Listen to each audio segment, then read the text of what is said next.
No a tak to je. A tak, no. A ja by som raz chcel mať frajerku cigánsku. Prečo viete, cigáni, si zoberte, že oni majú v piče celé oblečenie. Stretol som malú cigánku. Koľko mohla mať, ja neviem.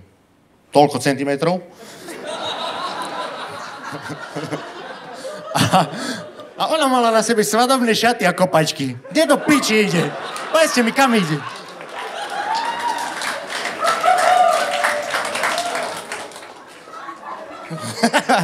No.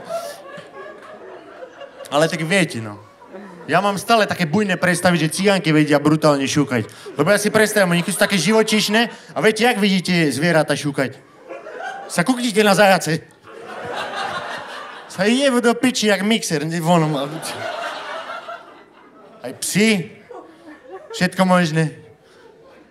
No a tiež taká cigánka, keď ona je len taká poľuštená mierne, tak predsa tiež musí vedieť. Viete, biela ženská vám čo všetko začne vymýšľať. Do piči nemá love, to príde domov. On povie,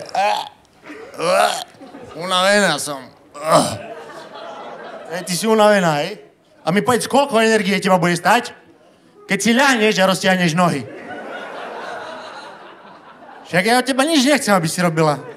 Kľudne, spí sa, zabarikáduj niekde, len jednu vjebanú dieru nechaj uvoľnenú. Mne to stačí. Budeš splňať celý môj status ženy. Máš 3 diery na výber? Vyber si. Jednu nechaj otvorenú. A kľudne sa aj ulož do hibernácie, mne to jedno.